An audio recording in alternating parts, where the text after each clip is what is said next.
C'est quand même fou de savoir qu'à une époque, ils mettaient de la cocaïne dedans. Et ouais, tout ça à cause de la guerre de sécession et de la Corse. Avant, il y avait même de l'alcool, mais grâce à Jésus, ils l'ont retiré.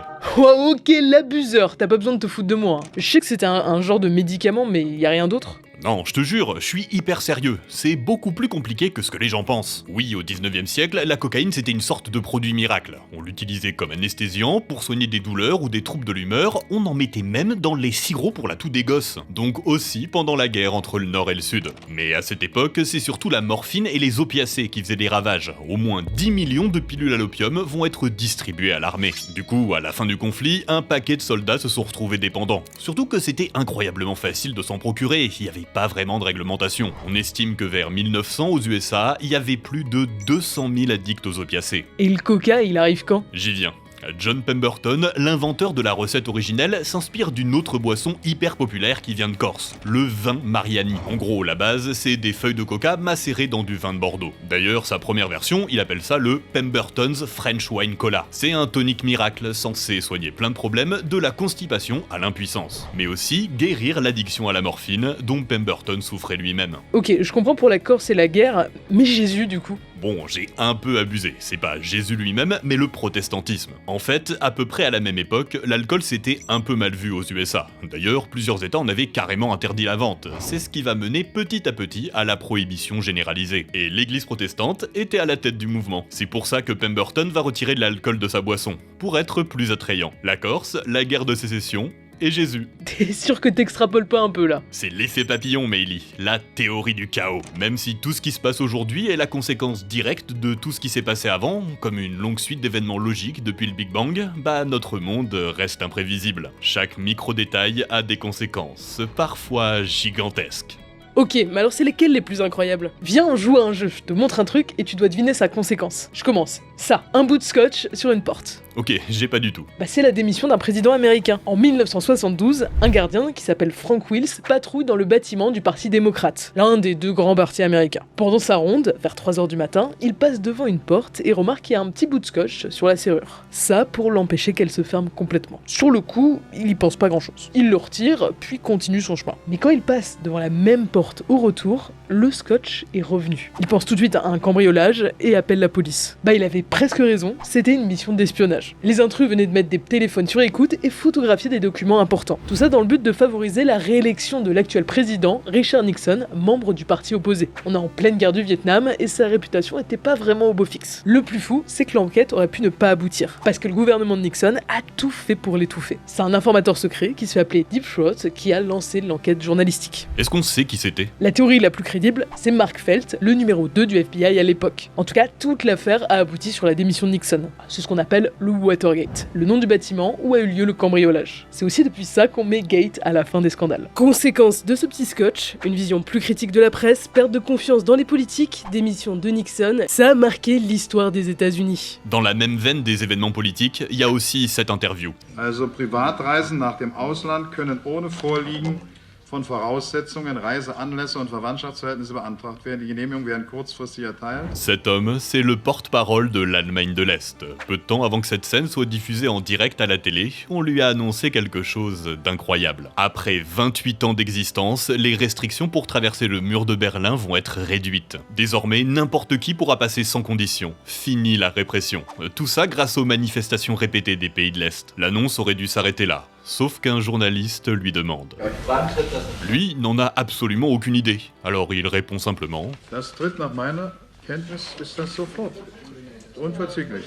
C'est ça qui provoque la chute du mur. Cette déclaration officielle va créer une réaction en chaîne. Toutes les télés vont se mettre à annoncer la nouvelle. Alors les gens se précipitent pour traverser, sauf que normalement, la loi ne devait prendre effet que le lendemain. À la frontière, les gardes n'étaient pas au courant. Devant la foule de gens amassés qui réclament le passage, personne n'ose prendre de décision, jusqu'à ce que les gardes craquent et ouvrent la frontière. Les gens traversent, pleurent de joie, elle ne sera jamais refermée. Unification de l'Allemagne, effondrement de l'Empire soviétique, bientôt la fin de la guerre froide, tout ça en partie à cause d'une interview et d'une mauvaise réponse. Ok, c'est stylé, mais j'ai encore mieux. Si je te disais qu'un jour, quelqu'un a sauvé des centaines de millions de vies, parce qu'il est parti en vacances sans faire le ménage. Bah j'arrête de passer l'aspi. Quoi? Non, c'est pas ça la leçon. Laisse-moi t'expliquer. En 1928, Alexander Fleming, un microbiologiste, étudie les staphylocoques dans son labo. Des bactéries très courantes qui sont par exemple à l'origine de nombreuses intoxications alimentaires. Donc il en cultive dans des petites boîtes pour les observer. Un jour il part en vacances et quand il revient, certaines boîtes ont moisi, infectées par un champignon blanc. Il aurait pu simplement tout jeter, mais en les observant, il réalise quelque chose. Il y a une sorte de jus autour des champignons. Et à cet endroit-là,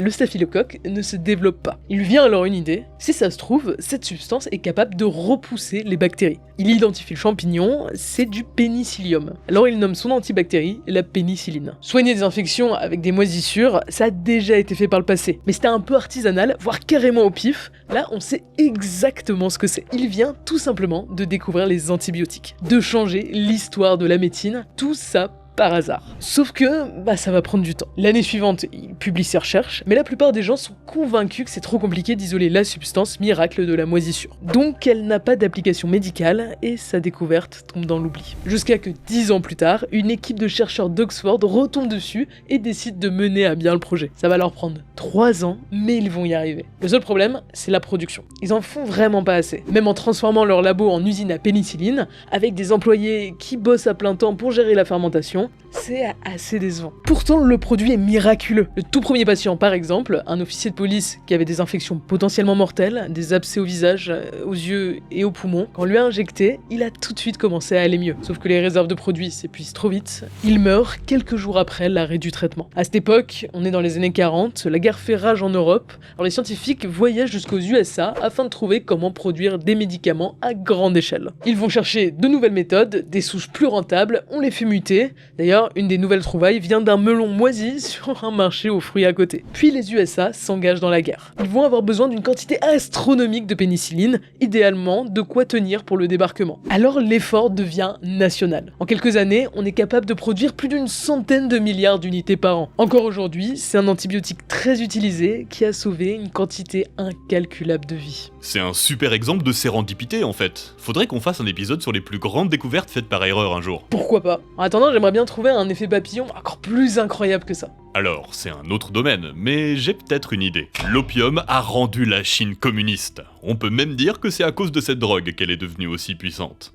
Ok, alors là j'ai hâte de savoir où tu vas avec ça. Depuis le XVIIe siècle, la Chine est dirigée par la dynastie Qing. Une de leurs spécialités, c'est de rendre le pays le plus indépendant possible. Ils produisent quasiment tout ce dont ils ont besoin, se contentent d'exporter des matières premières, comme la soie ou la porcelaine, mais n'achètent presque rien à l'international. Par exemple, l'Angleterre, qui au XVIIIe siècle est la première puissance mondiale, importe d'énormes quantités de thé, presque exclusivement produites en Chine. Ils ont beau essayer de commercer, rien n'y fait. Les Européens n'ont pas le droit d'apprendre le chinois, peuvent uniquement échanger avec une guilde de marchands nommée Kohong et payent des taxes extrêmement élevées. La balance économique est catastrophique, mais ils y peuvent rien. Les Européens adorent les produits chinois. Pendant des années, ils se retrouvent bloqués, obligés de vider leurs coffres car la Chine n'accepte que l'argent espagnol. La solution que vont trouver les Britanniques, c'est le trafic de drogue. Ça fait des années que la consommation d'opium grimpe en Chine. Au fil des siècles, elle est passée de médicale à récréative. C'est d'abord les Portugais qui en importent, mais bientôt l'Angleterre a le monopole, grâce à la Compagnie des Indes. Ils ont un avantage imparable. L'opium pousse dans leurs colonies, en très grande quantité. En Angleterre, la couronne considère que sa consommation est trop dangereuse pour la population. Mais pour en vendre en Chine, aucun souci. C'est quoi déjà l'opium? Une sorte de liquide qu'on récolte dans le pavot. C'est grâce à ça qu'on produit la morphine ou la codéine. Mais à cette époque, c'est surtout connu pour être fumé. Ça produit un effet relaxant, anxiolytique, hallucinogène, mais surtout c'est hyper addictif et dangereux pour la santé, en causant des maladies cardiovasculaires ou respiratoires par exemple. Alors quand ton pays commence à sombrer là-dedans, tu prends des mesures drastiques.